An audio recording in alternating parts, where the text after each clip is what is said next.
Chapter 4.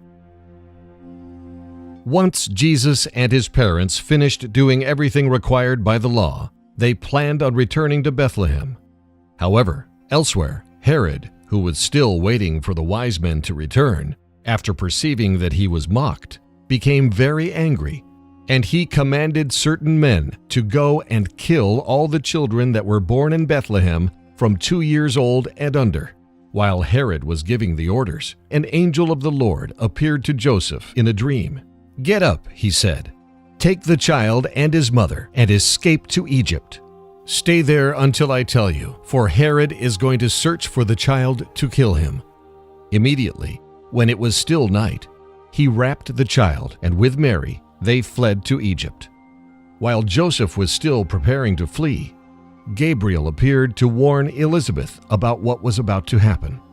As Zechariah had to return to the temple in Jerusalem to continue with his service, Elizabeth was alone, carrying and nursing John.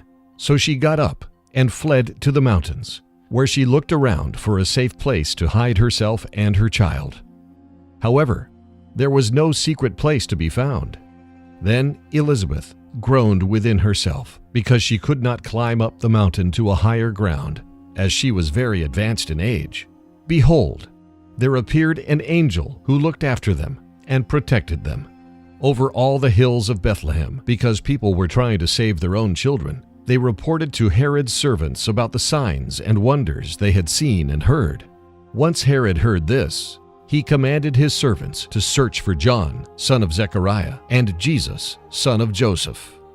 Therefore, an extensive search for them began, but no one could find them.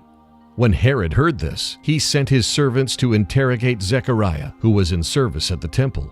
Then Herod's men came to him and said, "Where are your wife and son?" Zechariah answered, "I am a servant of the Lord and a minister at the altar. How should I know where they are? And why is Herod inquiring for my child and wife?" Herod's servant didn't give an answer and went back to report to Herod what had happened, at which Herod became furious and said, "Is not this son of his likely to be the king of Israel?" Therefore, Herod sent his servants to Zechariah with a message. "Tell the truth. Where is your wife and son? For you know that your life is in my hand." To which Zechariah answered, "I am a servant of the Lord. If you will shed my blood, the Lord will receive my soul. Besides, know that you are shedding innocent blood." Then they slew Zechariah. When the people of Israel heard that Zechariah was murdered, they mourned and lamented 3 days for him. During those days, many children were cruelly slain under Herod's command. And so the word of the prophet was fulfilled, as it is written, "A voice heard in Ramah, weeping and great mourning, Rachel weeping for her children and refusing to be comforted because they are no more." Sometime later, Herod died, and the angel who was protecting Elizabeth left her and the child. Therefore, when she returned home and found that Zechariah had been murdered, she mourned for days. But she continued caring for John, always with hope and obedience to the Lord. At the same time, Gabriel appeared in a dream to Joseph in Egypt and said, "Joseph, get up, take the child and the mother, go to the land of Israel, for those who were trying to take the child's life are dead." So Joseph got up, took the child and his mother to return to the land of Israel. This was to fulfill what the Lord said through the prophet, "Out of Egypt I called my son." Once Joseph got on his way to return to Judea, he heard that Herod Archelaus was reigning in Judea in place of his father Herod the Great. Therefore he was afraid to go there. Having been warned in a dream, he withdrew to the district of Galilee, and they went to live in Nazareth. This fulfilled what was written by the holy prophet, "Nevertheless, there will be no more gloom for those who were in distress." In the past, he humbled the land of Zebulun and the land of Naphtali, but in the future, he will honor Galilee above all the nations. By the way of the sea, beyond the Jordan, the people walking in darkness have seen a great light. On those living in the land of deep darkness, a light has dawned. You have enlarged the nation and increased their joy. They rejoice before you, as people rejoice at the harvest, As warriors, rejoice when dividing the plunder. For as in the day of Midian's defeat, you have shattered the yoke that burdens them, the bar across their shoulders, and the rod of their oppressor.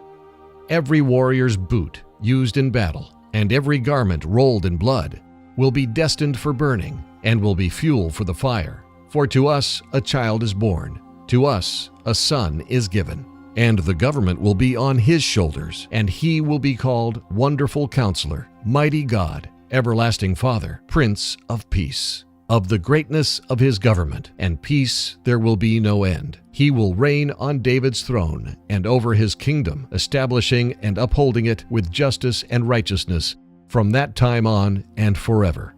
The zeal of the Lord Almighty will accomplish this. At this time Elizabeth was also warned. Therefore she took her son and withdrew to the wilderness.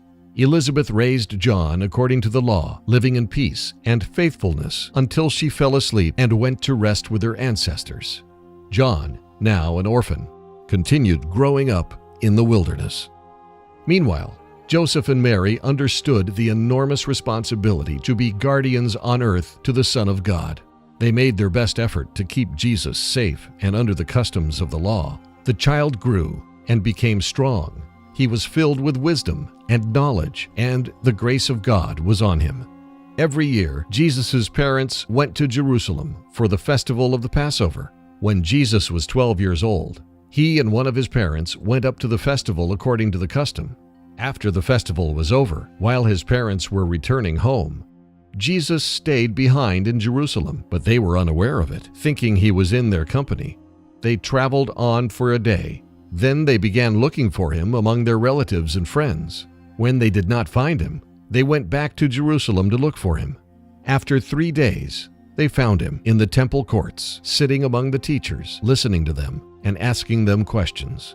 Everyone who heard him was amazed at his understanding and his answers. After looking for Jesus for 3 days, Mary found him at the temple. When his parents saw him, they were astonished. His mother said to him, "Son, why have you treated us like this? Your father and I have been anxiously searching for you." "Woman, why do you search for me?" he asked. "Didn't you know I have to be in my Father's house?" But they did not understand the meaning of what he was saying.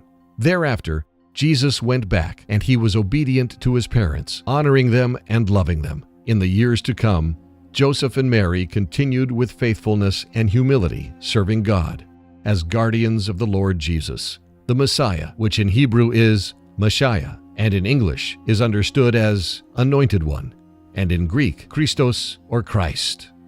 Years later, Joseph fell asleep and went to rest with his ancestors, always understanding the blessing and responsibility that God had given him. In hope and obedience, he kept Mary's vows. Mary had treasured all these things in her heart, and living by faith and service, she continued caring for Jesus as well as the rest of Joseph's sons. Mary shall never be worshipped or venerated as the Mother of God, but she shall be loved and respected because she is our beloved sister, and she shall be called blessed. For the Lord blessed her and strew in her his grace and great love. And wherever this gospel is preached, their story must be told in memory of them.